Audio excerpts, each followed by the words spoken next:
Welcome. Okay. Today is a case presentation day, so we'll be starting our case presentation. To me, with today is Professor Subbar Maiti. He's a very renowned teacher, ex-HOD of Surgery of Calcutta Medical College. Now he is working at IQ City Medical College in Holdia, professor and head of surgery. So today, Dr. Shreya Shah is a second year junior resident at SSKM Hospital present the case, a case of right liposomas. Shreya, please start. Thank you, sir. Very good morning. We had this patient, Dharmaraj Paik, 53 years old male, Hindu farmer, resident of Nodia, who was admitted on 12th of April, and we examined him on 13th. He presented to us with the chief complaints of generalized weakness for 6 months, intermittent episodes of diarrhea for last 3 months, and swelling in the right lower abdomen for 1.5 months. Patient was apparently well 6 months back. He gradually noticed easy fatigability at work for the past 6 months. He could not perform strenuous activities and could just take care of his personal daily activities. There was history of loss of appetite for the same duration, decreased intake from 5 chapatis to 2 chapatis per meal. There was history of unintentional loss of weight for the last 5 months from 75 kgs to 58 kgs. His usual bowel habit was 1 motion per day. For last 3 months, he complained of intermittent episodes of loose stools with frequency of 2 to 3 episodes per day. Although the stool was not associated with passage of blood or mucus, there was a single episode of passage of foul-smelling black tarry stool 2 months back, which was soft in consistency and difficult to wash away. He noticed an approximately 4 into 4 centimeters, according to patient's gesture, swelling in the right lower abdomen for the past 1.5 months, which was first felt while bathing. That swelling had no change in size since it was noticed. It was associated with a dull aching pain, which was insidious in onset, continuous in nature, non-radiating, and not associated with any aggravating or relieving factors. There was no history of vomiting, hematemesis, hemoptysis, and yellowish discoloration of eyes or urine, or any lump or pain in any other part of the abdomen. Past history.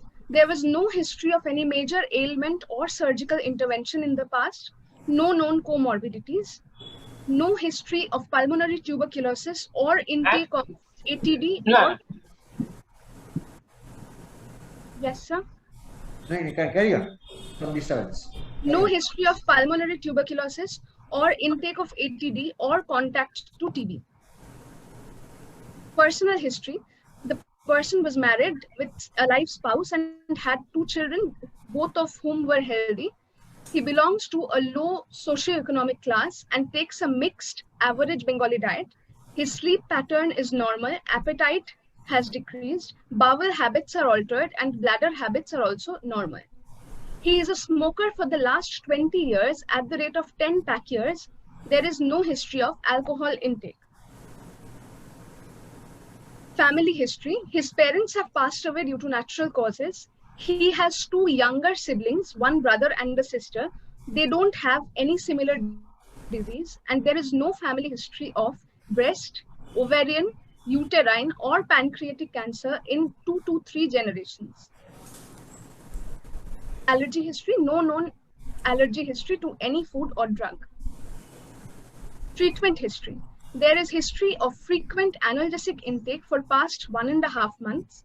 He underwent colonoscopy 3 days after admission, and he has been given 2 units of packed RBC after admission. Moving on to examining. Wait. Dr. Maiti, we can have some discussion on the history and the... Yeah, well done. I have presented the case, the history part, excellent. One thing I like to mention that when you are telling... Go back to the slides. Shreya, go back to the history presenting the slides. Yes, sir. When you are presenting a case and you are referring him as the male. Always avoid the term male or female, either gentleman or lady. Okay, that should be done. Yes. And instead of telling the complaint in the right side of the abdomen, always try to be more precise. Always, when you are describing a symptom, divide the abdomen into 4 quadrants, and also you can add the central quadrant. So when a patient complain of any symptom, then he try to indicate, try to ask by your history whether it is in the which quadrant is affected. So here in this particular patient, you should better refer as right lower quadrant of the abdomen instead of right side of the abdomen.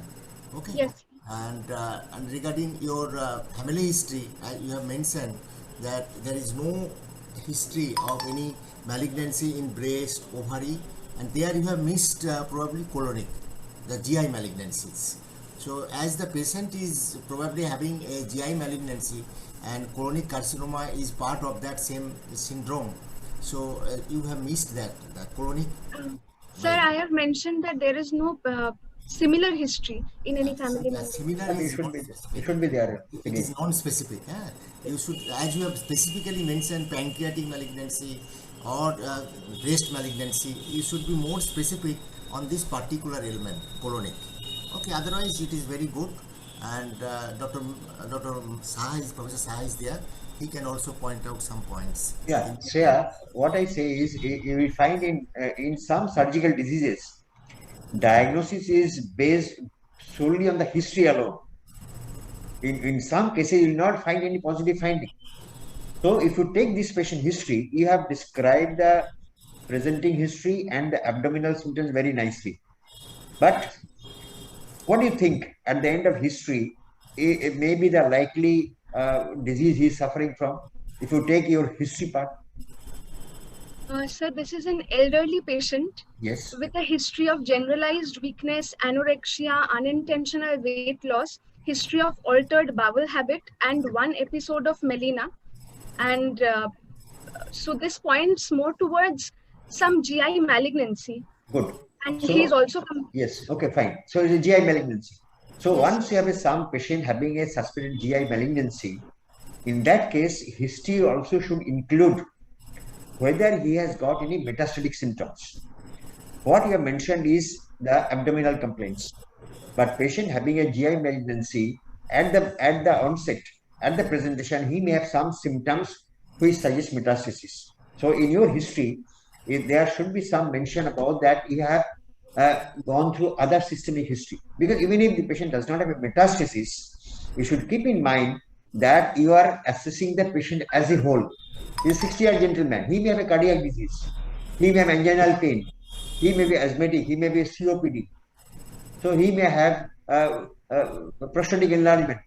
So in any patient, particularly elderly patient, we should go through other systemic symptoms so that you can make out whether he has got any other systemic disease or he has got any symptom which might suggest distant metastasis. Even history said one line, there is no other symptom suggestive of distant metastasis is good enough.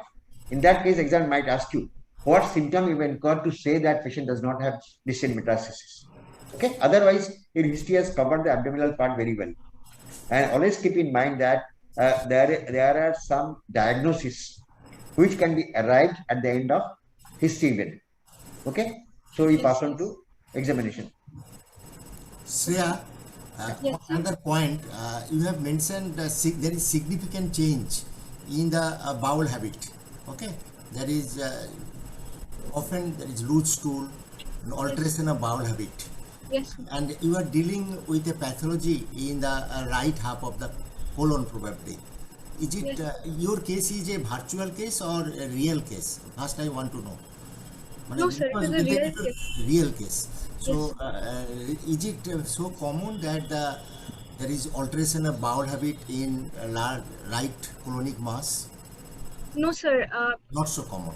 not so common. But in this case, particularly, they had some alteration of bowel habit. But particularly the symptom of loose diarrhea like that, it is very rare in case of right colonic mass. Right-sided, yes, sir.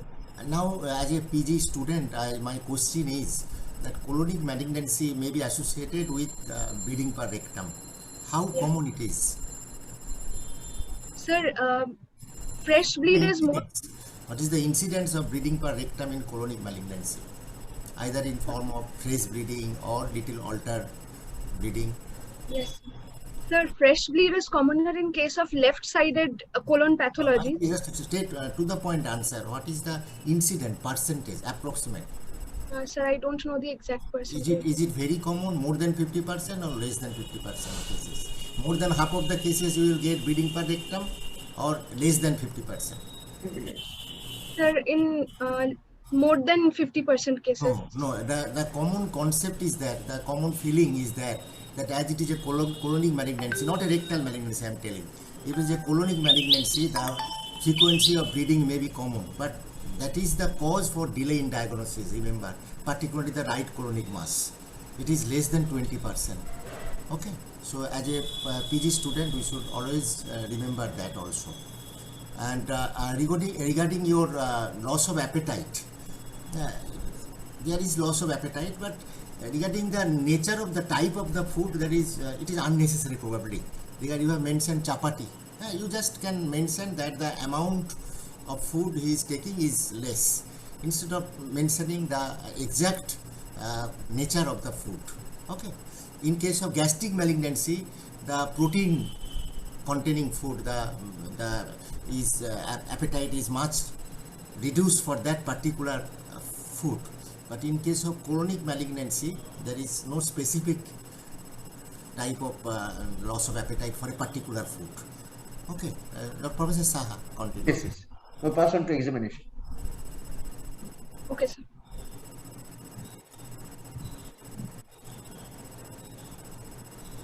On general survey, the patient is found to be conscious, alert, and cooperative. He is well oriented with time, place, and person. His ECOG score is 2. His facies is normal, decubitus of choice. His build is average and nutrition is also average. He has a BMI of 19.6. There is pallor. There is no icterus, cyanosis, clubbing, or edema. Neck veins, neck glands are not engorged and not palpable respectively. There is no deformity of the spine. Generalized skin appearance is normal. His vitals are also stable. On abdominal examination, on inspection, the abdominal shape is normal, umbilicus is inverted and central in position, and flanks are not full. All quadrants are moving equally with respiration. There is no scar, pigmentation, venous engorgement, or pulsatile movements or visible peristalsis. On inspection, there is a fullness in the right iliac fossa with ill-defined margins and no definite swelling is visible. Hernial sites are normal and external genitalia is within normal limit. On superficial palpation, temperature is normal in all the quadrants and slight tenderness is present in the right iliac fossa. Abdomen is otherwise soft and a mass can be palpated in the right iliac fossa area, details of which have been given under the deep palpation findings. On deep palpation, a mass is felt in the right iliac fossa, which is 5 into 5 centimeters in size. It is globular in shape, firm in consistency, margins are rounded, surface is smooth, slight mobility is present in both the axes. It appears to be intra-abdominal, as is ascertained by the leg rising test. There is no skin fixity, liver, spleen, and kidneys are not palpable, and there is no other mass palpable. On percussion, the mass is dull, shifting dullness is absent. There is normal tympanitic note over the rest of the abdomen, and the liver span is 11 centimeters in the right mid-clavicular line. On auscultation, normal bowel sounds can be heard, and per rectal examination is within normal limits. Systemic examinations are also within normal limit.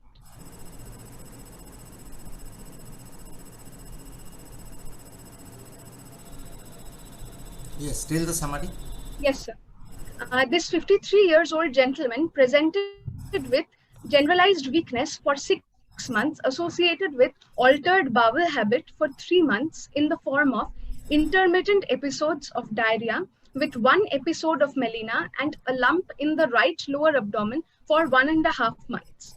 The lump was associated with dull, aching, continuous pain without any radiation, aggravating or relieving factors. He also complained of anorexia and significant unintentional weight loss over last 5 months. On general survey, his ECOG score is 2, BMI 19.6. There is moderate pallor present. On abdominal examination, the contour of the abdomen, skin over it, and the umbilicus are normal. Abdomen is moving normally with respiration, and no visible peristalsis or pulsatile movements are seen. There is a 5 into 5 centimeter lump palpable in the right iliac fossa, which is intra-abdominal as ascertained by the leg rising test. It is globular in shape, has a smooth surface with well-defined rounded margins, firm in consistency, without any mobility with respiration. It is slightly mobile from side to side and up and down. Liver, spleen, and kidneys are not palpable. There is no other palpable mass, no free fluid in the abdomen, and normal bowel sounds are heard on auscultation. Per-rectal examination is within normal limit, and systemic examinations are also within normal limit. So, my provisional diagnosis is that this is a case of a mass in the right iliac fossa in a 53-year-old gentleman, most probably of malignant etiology, likely to be carcinoma cecum. Okay, Dr. Maiti, please. Very good, Shreya. Just coming from the, you can start from the end. Your provisional diagnosis is, as you have written, is a case of mass in the right iliac fossa in a 53 years old male patient, most probably of malignant etiology, likely to be carcinoma of the cecum. So Yes. your provisional diagnosis should be made in such a way that it indicates the pathology you have mentioned in malignant etiology, but at the same time, proper assessment of the patient, what you have already done by your clinical examination, that is not reflected in your provisional diagnosis.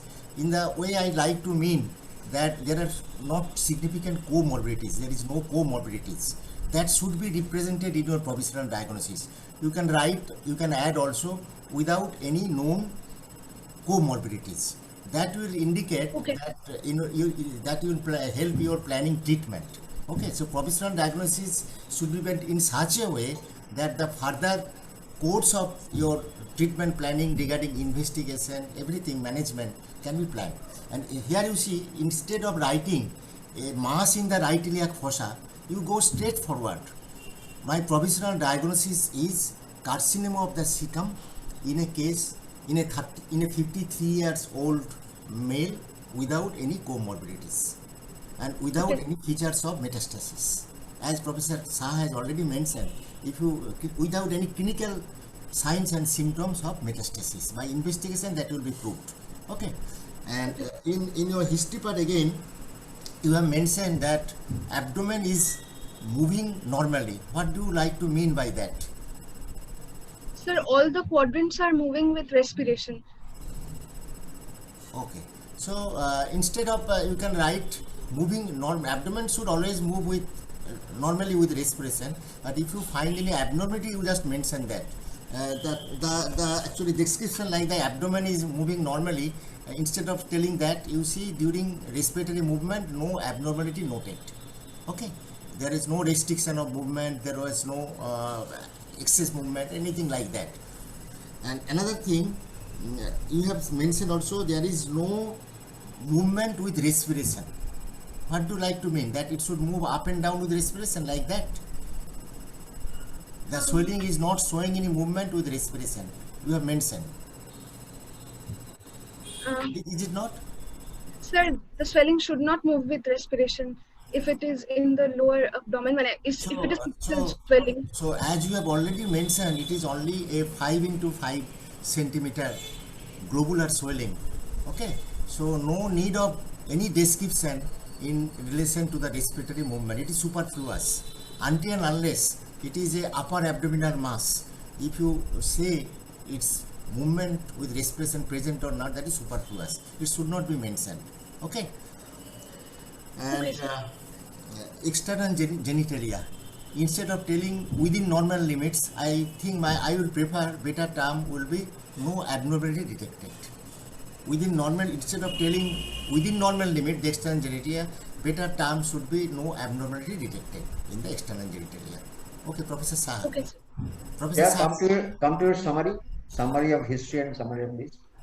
You see, summary is the most important part of your presentation because at the end you will be asked to present. You are presenting the summary. So summary should be very crisp and contain important points. We have gone through the present presentation, and what I like at the end is you also mentioned one line. There is no symptom suggestive of distant metastasis. That should be another line added in the summary part. Next, your summary of examination is a bit exhaustive. You see, if you see a lot of points are there which are not very pertinent to be mentioned again in summary. You have described on general survey, apart from ECOG score and BMI and pallor, other is normal. On abdominal examination, shape of the abdomen is normal, umbilical is normal. Abdomen with normal respiration no is not required because you have not mentioned those in the examination. And once you describe the lump, as Dr. Maiti has correctly pointed out, once you have a lump in the right leg fossa, it is not necessary to mention that it is mobility to the respiration. It is not required at all. And otherwise, it's perfect. So you can make the summary of the examination little compressed. And then diagnosis part, Dr. Maiti has already questioned. So what is important in presentation is you do a good physical examination, confining your attention to the lump itself. In this patient, you have got a lump which is intra-abdominal, you said by leg rising test. Do you like to confirm the lump is retroperitoneal or intraperitoneal? Yes, sir. How? Sir, I will ask the patient to turn left lateral and see whether the lump is moving towards the left or not. If it is moving towards the left, it indicates the swelling to be retroperitoneal. So important here is to don't say that I will do a Neil-Good test. Neil-Good test is a very awkward test. You don't do it nowadays. At best, what you can do is turn the patient to the left lateral decubitus. Is a lump in the right left fossa.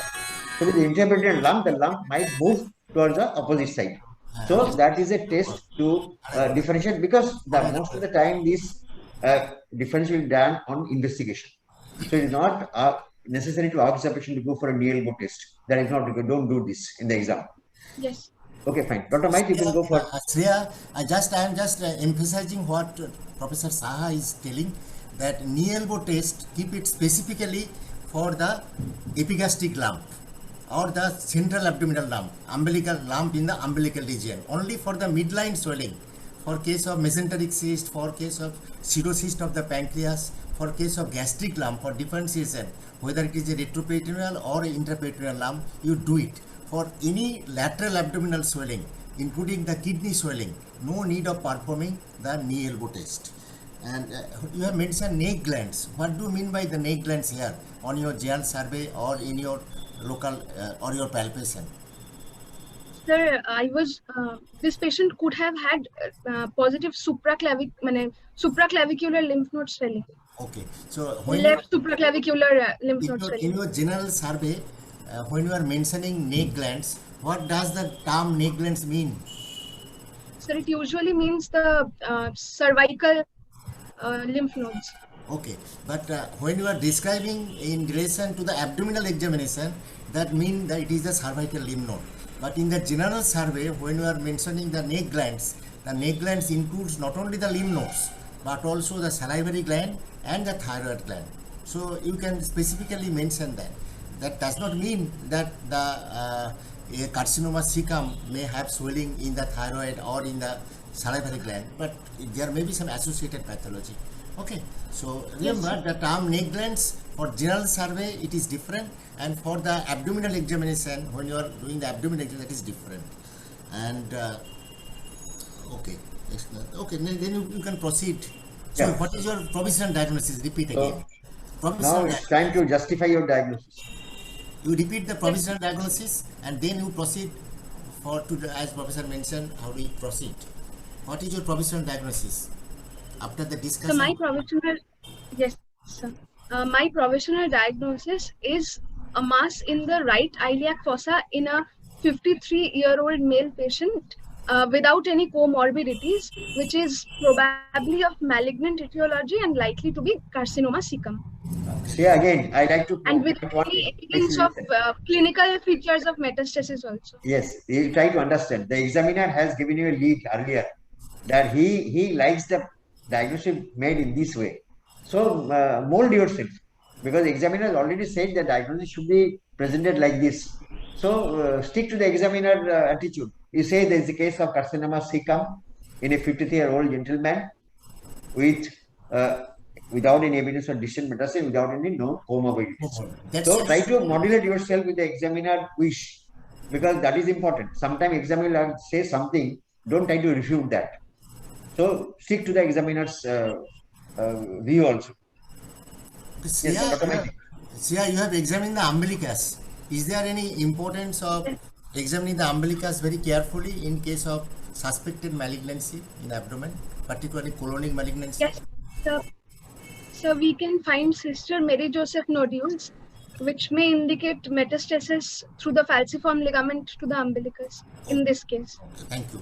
Now, how will you proceed for this after this provisional diagnosis? How will you proceed? Then let us justify the diagnosis. How do you justify your diagnosis? Justify. Yes. One by one. First, you say why you call it a malignant etiology. Okay. So from first I will justify the malignant etiology part. From my history, this is an elderly patient with history of a lump in the right iliac fossa associated with history of unintentional weight loss, generalized weakness and anorexia associated with an altered bowel habit and history of melena. And from my examination part, I have a lump, a firm lump in the right iliac fossa, whose all the margins are palpable, and it has slight mobility on both axes, and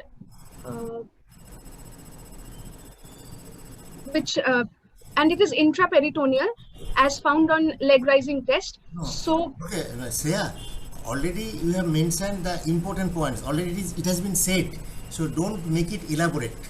So what are the points particularly indicating its malignant etiology? You have already covered all these points. So stop there. So important point you have mentioned: the lump, the consistency, the fixity, the symptoms in the form of your bleeding. You have mentioned, and it is growing very quickly rather. So why it is not an appendicular lump? sir, there is no history of preceding fever, nausea, vomiting, or any pain, migratory pain, which started in the periumbilical region and then came to the right iliac fossa. Okay, rather you can say there is no history suggestive of its onset in the form of acute appendicitis. Okay, Yes. Yes. as appendicitis. Okay, can it be a tuberculosis, ileocecal tuberculosis? Sir, in this patient, there are no history of fever again, but constitutional symptoms like anorexia, weight loss are there. So it could have been a hyperplastic kind of ileocecal tuberculosis. Regarding the physical examination, will you get any difference in your palpatory finding between the carcinoma and tuberculosis? Sir, the Palpatory findings of the lump. High up mass. high up, yes, sir, high up mass can be felt because there is a pulled up cecum in these cases. Not always. It may not be pulled up always. In the early part, the lump may be restricted. If the fibrosis is less, it may be confined within the right iliac fossa. Sir, the mobility will be less in case of ileocecal TB. Now, consistency, is there any difference in the consistency? Do you feel that consistency in the ileocecal tuberculosis and malignancy will be same? There is some difference. The malignant lump is usually harder or more firmer, but Cox on tuberculosis, it is not so firm, so hard. It is doughy, sometimes dough feeling. Okay. Okay, sir. And in addition, the incidence of lymph node enlargement is more common with malignancy or tuberculosis. Sir, tuberculosis. Tuberculosis. So in addition to this right iliac fossa lump, more medially you can get few more vague lumps or ill-defined lumps. Okay. Okay. In that way you can answer. Okay. In your rectal examination, what findings you may get after your rectal examination? How you do the rectal examination specifically for this particular patient? Sir, we can find, sir, procedure you are asking how I will do. No, procedure and findings. What findings you may expect? Sir, I may expect bloomer cells in this patient, which will indicate metastasis, Anything else? and blood in stool. I can get, since this patient has history of melena, so I can get a black stained on the finger after examination. Exactly, that should be mentioned. There may not be significant history of bleeding, but your finger stalk may show the sign of bleeding. Yes. Okay, Professor Saha, please. Yeah. So yeah, you said it's a lump in the right iliac fossa and patient has some symptoms. We have discussed that it is unlikely to be appendicular lump. So that is out. Second, Dr. Maiti has discussed about the tuberculosis. So you should always agree that it might be a tubercular lump in the iliac fossa. What else may be the possibilities of such presentation and the lump? Don't be wild. Keep to the presentation and your findings. What other possibility you keep in mind with this presentation and the lump being palpable there, apart from tuberculosis? And then? So this may be a case of Crohn's ileitis. Very good. So you have a patient having Crohn's disease. You see the diarrhea, Yes. the weight loss, Yes. the pain, everything fits in with a Crohn's disease. So you should keep the possibility of Crohn's disease in this area. What else? Sir, this What? can be a case of lymph node swelling. Lymph node swelling is one part, agreed, but you may have an intrinsic gut lesion. Yes, sir. What pathology can have similar presentation? A GI lymphoma. GI lymphoma, which can mimic the other presentation like this gradual onset, weight loss, patient may have other systemic symptoms. So it can be a GI lymphoma involving the cecum. And then it can be a lymph node mass, agreed. Lymph node mass you have described either tuberculosis or a part of lymphoma. Okay, I think we should confine to this important diagnosis. Can it be a retroperitoneal tumor? Sir, after examination, the mass is not found to be retroperitoneal. No, you have not excluded. No, you cannot clinically exclude is retroperitoneal or not. You said intraperitoneal. You see, it can be, it should not be rigid. It can be a retroperitoneal mass. Yes, Can it be a mass related to unascended kidney, ectopic kidney? Yes, sir. Yes, sir. But why not here? Why Sir, not here? We will consider this is something, a mass related to the kidney. See the presentation. In the way, Shreya, suppose that we have some confusion between the cecal carcinoma and the unascended kidney. So what are the differences you may get? In case Why of not kidney? Just try to answer us. Why not kidney? Theoretically, it is possible. Theoretically, if you have an ectopic kidney and any mass in the kidney may have similar lump in the iliac but going to this patient presentation, you try to defend, sir, this is unlikely to be a renal pathology. Why? Sir, in case of kidney mass, we will get internal ballotment in the swelling, which Allotment is is different. Try to confine to this patient presentation. See, This patient presented with what? He presented with altered bowel habit. Oh, He presented an episode of melena. Okay, so he has no urinary symptom. He has no history of hematuria. Okay, so you try to confine to this patient presentation. You see, there are a lot. This can be a parietal lipoma. Why not? If I'm not giving the clinical scenario, a lump in the right iliac fossa, you start with parietal mass, you start with intra-abdominal mass, start with retroperitoneal mass. That is a theoretical discussion. But here we have a patient in front of us who is having this presentation. And keep in mind this presentation in mind. You should keep the DD based on your history and examination. Okay. Shreya, if it is a unascended kidney, if unascended kidney is present in that region, what is the difference in your palpatory findings other than history? Have you,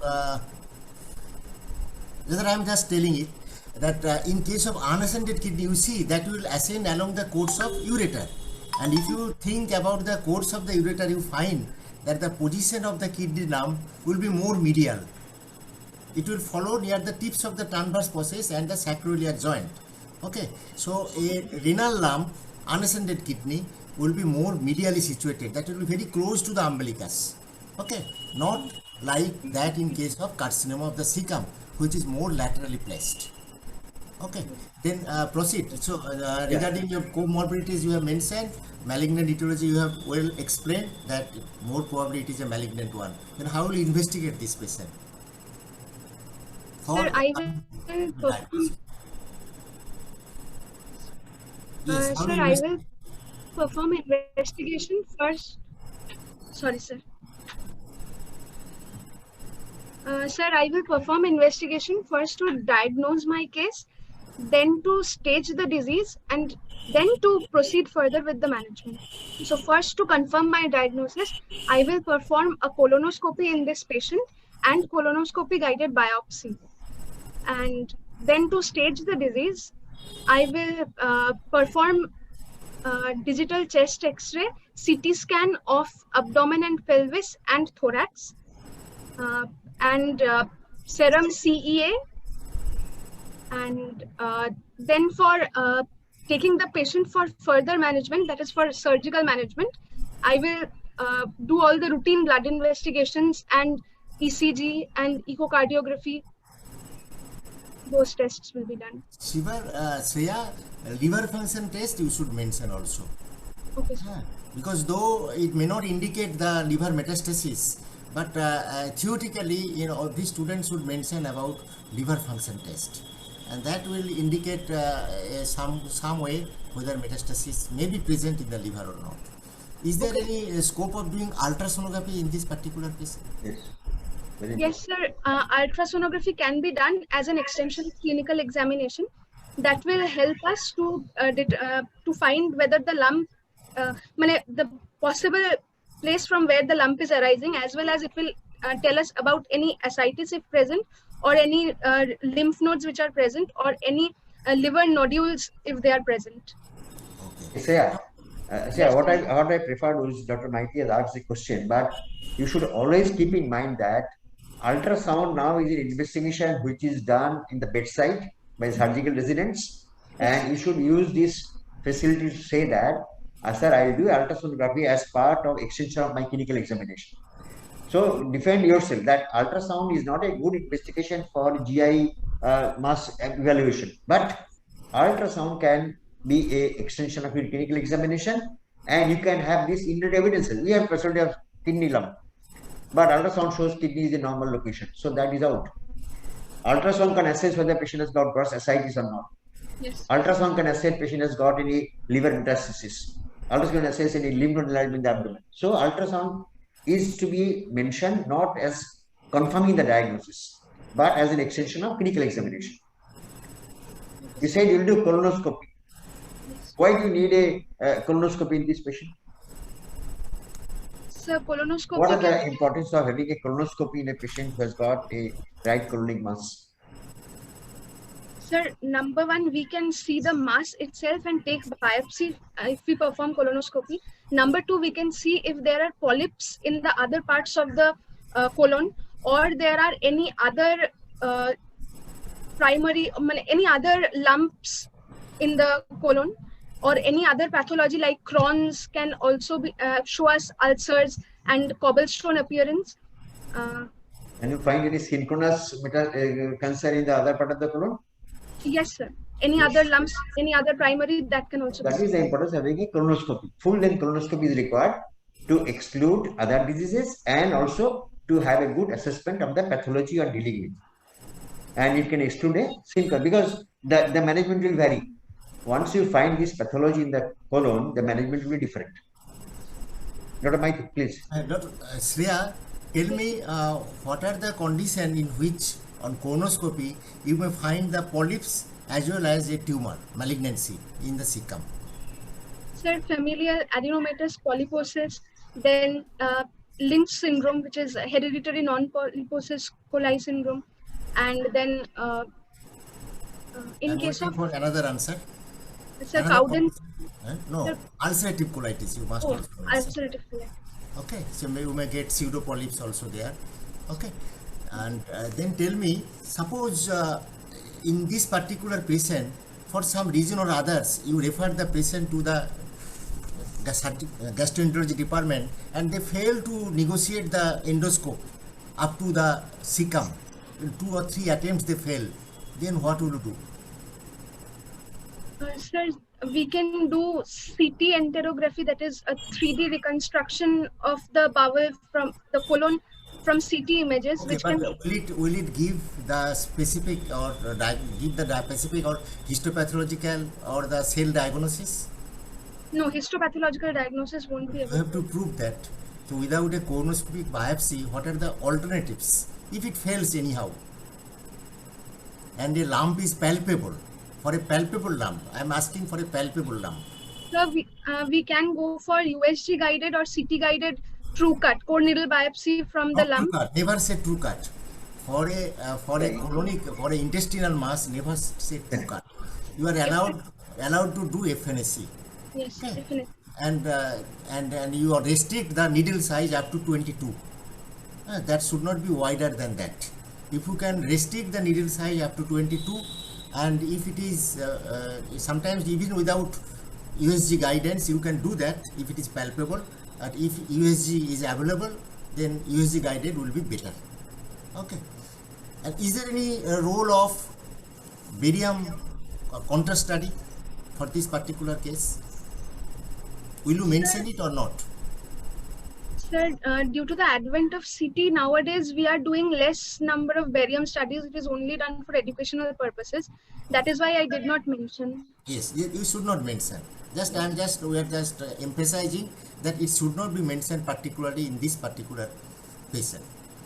Okay, Dr. Saha. Yeah, you said you do a CT scan.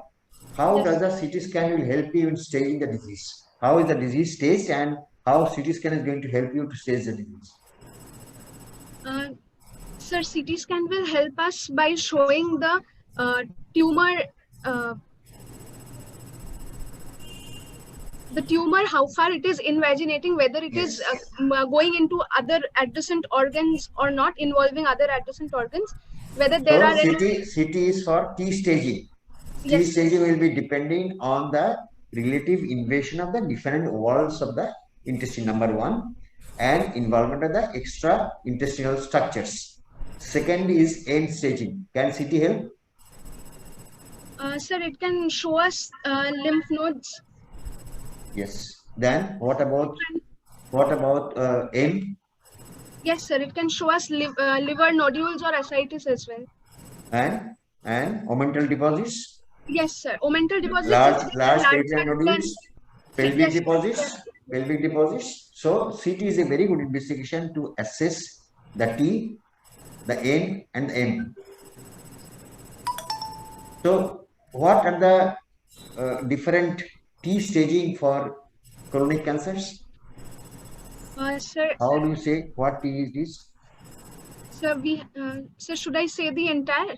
Yes, TNM. Yes. Yes, TNM. Okay, sir. So we have TX where the tumor cannot be assessed. Then we have T0 where no tumor is found. Then we have TIS where the tumor is in situ, that is, it is restricted to the lamina propria.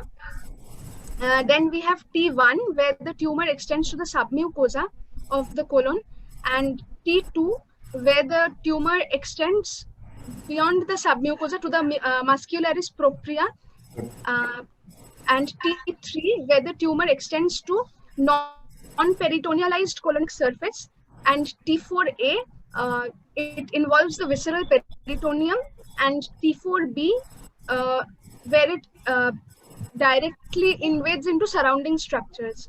Good. No, so that is the T stage. Fine. We'll Then not we go. No, okay, fine. We'll not go to the nodal and other. We have a lot of other things to discuss. So this is the helpful with the CT scan. Do you like to have MRI in this patient again? Do you like to have MRI? Do you like to have MRI in this patient? Sir, I would not like to do an MRI in this patient. It's not required. You see, MRI is a good investigation to assess the intraabdominal soft tissue mass.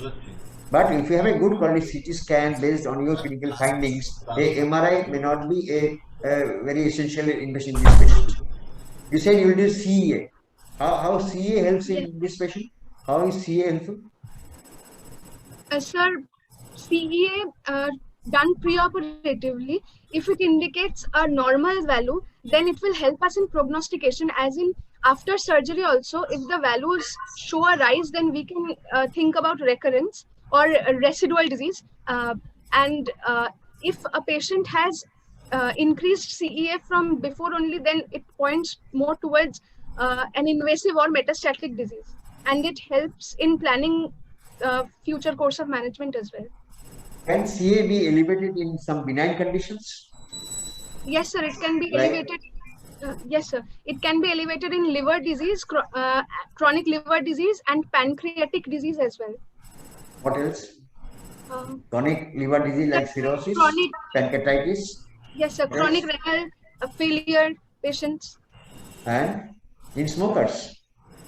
In smokers also you may have elevated CA. So CEA is not for diagnosis.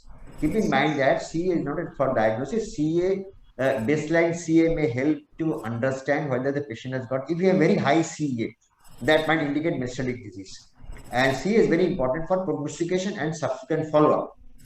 Dr. Maiti, please. Shreya, so in this patient, your diagnosis is malignancy. Okay, so is it possible that malignancy and tuberculosis are coexisting in the same patient? We are thinking, is it possible that it may be malignancy or it can be ileocecal tuberculosis? But is it be in other way that both of them are coexisting? Yes, sir, it can be. Malignancy can be. Malignancy is an immunocompromising state, so the patient can have ileocecal tuberculosis as well, or any other forms of tuberculosis Good. along with this. Okay, very good. That is the right answer. As you have seen in case of breast malignancy, there may be associated malignancy and tuberculosis.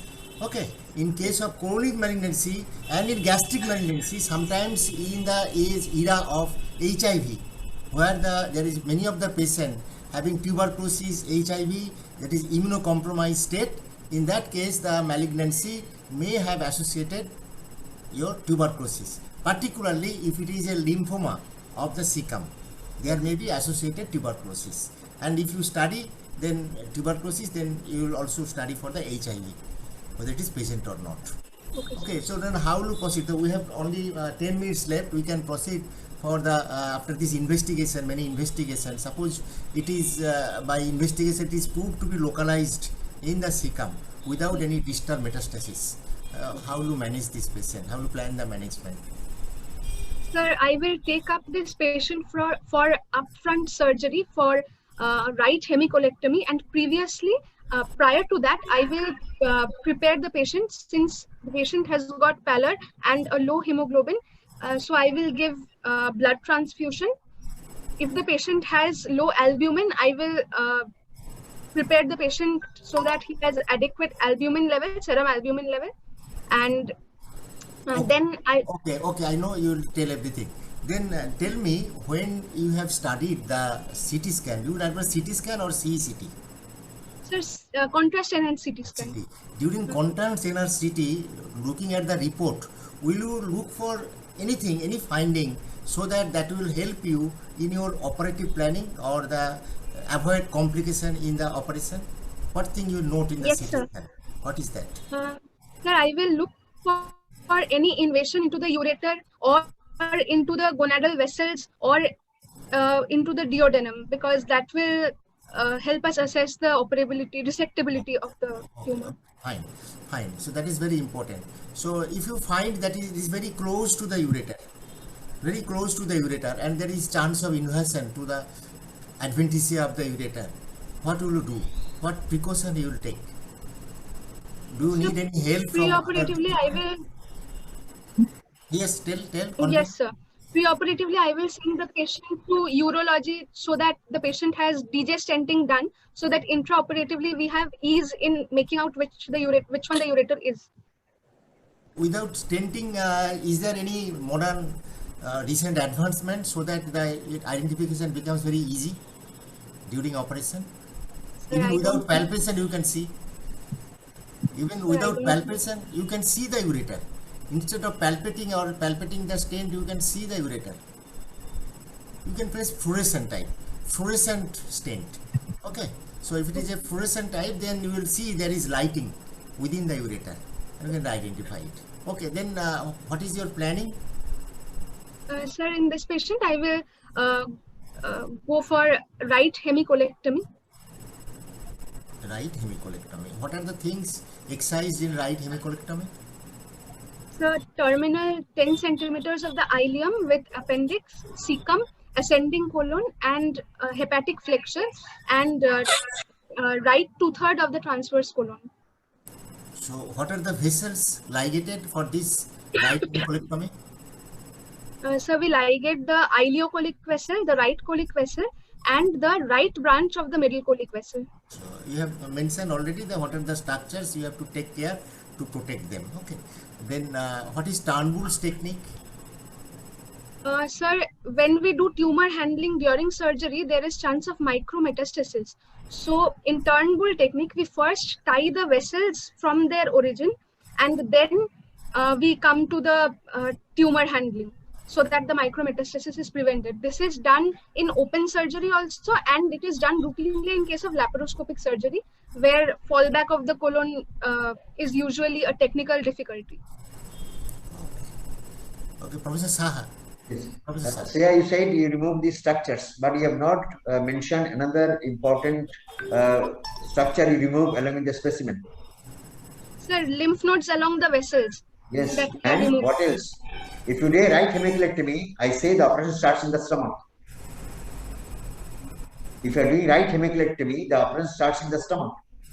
What do you remove? You remove the greater omentum. Greater omentum. Greater omentum contains the lymphatics of the right colon. So remove the greater omentum, remove the lymph nodes. Can you tell me the group of lymph nodes which drain the colon? Sir, we have the pericolonic lymph nodes. Before that, start with the lymph nodes which lie on the wall of the colon. Epicolonic lymph Epicolic. nodes. Epicolic. Epicolic lymph nodes. And the lymph nodes which lies along the terminal branches of the colic arteries. This is pericolic. Lymph Then nodes. lymph we nodes have along the main vessels, main hydrocolic, middle colic. These are intermediate nodes. Intermediate nodes. And then lymph nodes around the trunk of the inframesenteric or supramesenteric artery. These are preaortic nodes. So these are the lymph nodes which drains the colon. And while doing surgery, when doing radical hemicolectomy, that answer should be I'll plan for a radical hemicolectomy, which will involve, in addition to these structures you may already mentioned, which will also involve the removal of the greater omentum and the regional lymph nodes. The fluorescence Dr. Maiti was referring to, you can have a fluorescent stent, or now you find advanced laparoscope camera. During surgery, you can inject ICG. And in the laparoscopic mode, if you switch on, you can find the glowing ureter. So you can identify the ureter by injecting ICG during surgery and while doing laparoscopic surgery. Okay. So you said you will plan to do a radical right hemicolectomy. When you decide that this is a situation that the growth is not resectable, I mean to say, how do you assess resectability on table? So we will check for invasion into the surrounding structures like the gonadal vessels, the ureter. Try to understand. I said non-resectability. If it is to the gonadal vessels, it is not non-resectable.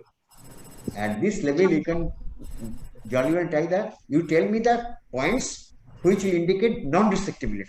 Invasive gonadal is non-resectability. Yes, sir. Sir, gross ascites, then liver nodules, or No, Peritoneal- Divan nodule is not for resectability. Try to understand. There are two different things.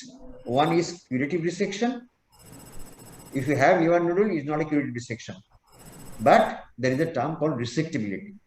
If the tumor is invaded into the duodenum, if the tumor is invaded the retroperitoneum, which is fixed into the retroperitoneum, these are not resectable tumors. Invasion to the ureter can have a situation that you can resect part of the ureter and reconstruct. Okay, so resectability and curative are two different terms.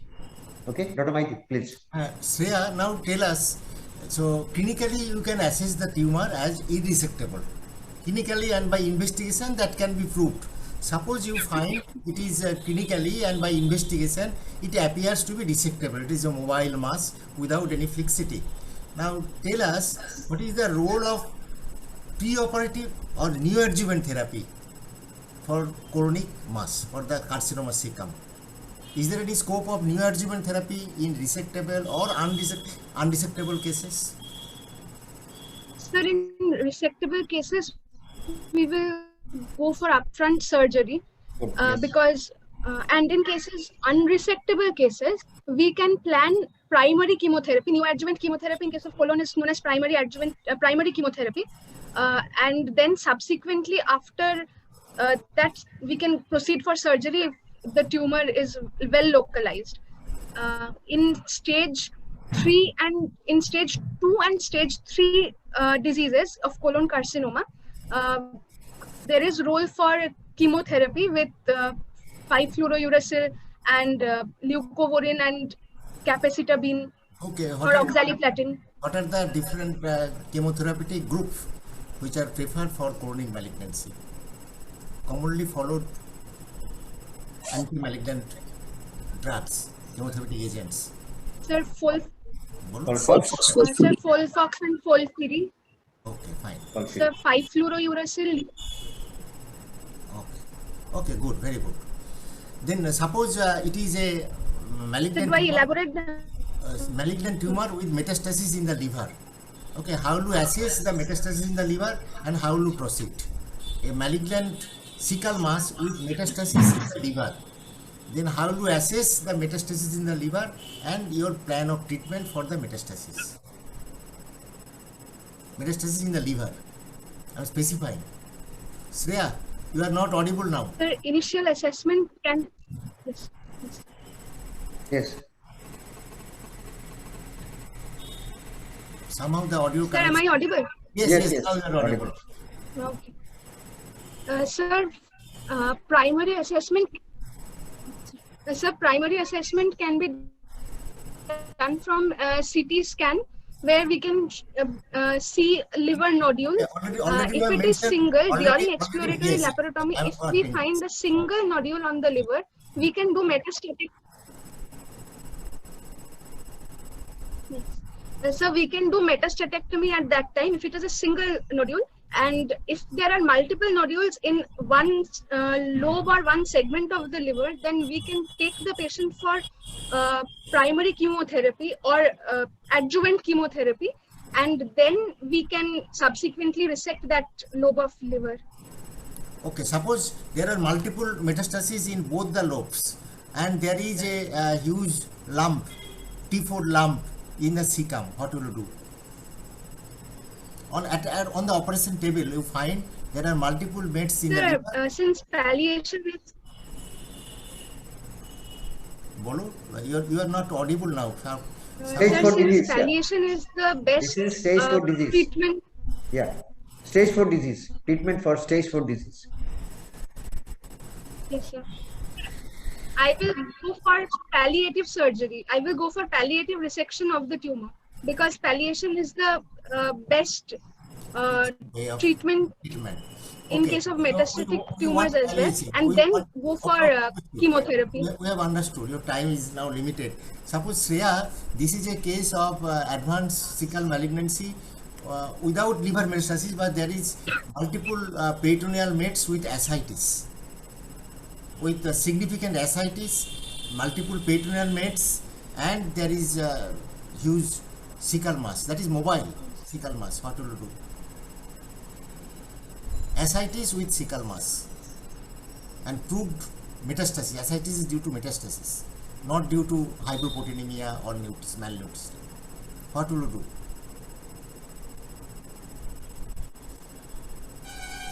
So we will go for. Will you go for resection or you just do some? So we will go for only chemotherapy Yes, in this patient. palliation by Chemotherapy other with way. 5-fluorouracil, and I won't. Okay, good. So here the palliation should not be surgical. Here the palliation should be by other option. Okay. Professor Saha. Yeah, Shreya, the discussion will be incomplete if I don't ask you this question. Yes. Once you send the specimen to the pathologist, we are interested to know about the tumor pathology, nodal status, the margins of resection. Now, what are the different molecular markers you now routinely ask from the pathologist to do and which has got bearing on treatment? What are the important molecular markers you do from the tumor itself? You heard of any, know any molecular markers? And that will decide the treatment also. You talked of only Sir, KRAS chemotherapy. mutation is. One is KRAS mutation. Yes, What sir. else? Sir, KRAS mutation. What else? Some more? Then sir, KRAS? MIS, microsatellite instability. Yes, very good. And mismatch, defective mismatch repair gene. And another is PIK. MMR. 5 gene. And BRAF mutation. Because all these genetic testing is required to plan treatment, particularly in patient has got advanced disease or metastatic disease. These molecular markers are more important for patient having recurrent disease or metastatic disease. So what is the implication? Suppose you have a patient where the patient has got a recurrence of the disease or metastatic disease, and you have already given this patient the first line of chemotherapy. So how do you decide who are the patients who are likely to respond to your these monoclonal antibodies? What are the different molecular treatment for targeted treatment for colonic cancers? Any drug you know? The two important drugs are bevacizumab and cetuximab. Yes, sir. Sir, we have. Yes, sir. Yeah. So if you have BRAF mutation, Sir, we can see if KRAS mutation is negative, then yeah. Yes, in that case, these drugs are going to helpful. sir, Okay, then so you the, should, yes, yes, sir. so this indicates the patient tumor behavior. So molecular marker should be there. Okay, sir, Dr. Maiti, we can have some questions from the audience. There is a chat. We are just closing, approaching to the closing time. So just we mentioned that you have done Shreya very nicely in your presentation, and we have tried to discuss important aspects in relation to the right iliac fossa mass, and we have discussion on differential diagnosis, and in the differential diagnosis GIST should also be remembered, and if you suspect GIST, then other tumor markers may also taken into consideration. And We have not gone to the laparoscopic surgery. That is a part of discussion with the time shortage. So, Dr. Maiti, there is a chat box question. and regarding There is a question in the chat box. also regarding that multiple liver mets, we should also remember therapeutic embolization and therapeutic chemo. Okay, in the chat box you just ask. You see, in my screen I do not find any question in the chat box. So there is a question from Dr. Chinmay saying that is there any alternative method to assess retroperitoneal mass in apart from knee elbow test? I think I have answered that. In a retroperitoneal mass, you can ask the patient to make lateral decubitus. In lateral decubitus, if it is the interperitoneal mass, this can shift to the opposite side. We don't do a knee elbow test routinely. And another thing, and already Professor Saha has mentioned the history. When there is confusion whether it is a gut related mass or the retroperitoneal mass, the history is very important. In a retroperitoneal mass, the history of bleeding, the history of your intestinal obstruction is less common. That is very important to assess a retroperitoneal mass or a colonic mass from the history. Knee-elbow test will never differentiate a colonic mass from a retroperitoneal mass, because you see the space between the iliac fossa and the anterior abdominal wall is very minimum. In case of midline of the abdomen, the gap between the posterior abdominal wall and the anterior abdomen is very wide, but in case of right or left colonic areas, the gap is very less, so nothing will sag down to come to the anterior abdominal wall. So it is not appropriate, knee-elbow test is not appropriate for differentiation of a colonic mass from a retroperitoneal mass. Sachin has asked a question. You see, Dr. Maiti has already clarified that it is not a routine to have a USG guided FNA for a gut related mass. We try to do a colonoscopy, but in this case, he has mentioned that it was not possible to do the colonoscopy procedure. In that case, you can do a final aspiration from ultrasound guided. The seedling is not very significant if you do It should be less than 22 gauge. And that is, different study have shown that if the needle size is less than 22 gauge, there are different study, there are many study in literature that there are large number of cases where FNC was taken as a procedure with 22 gauge needle, there was no seedling, no metastasis in the parietis. Okay. Any other question from the participant? Any other question? Last 1 minute.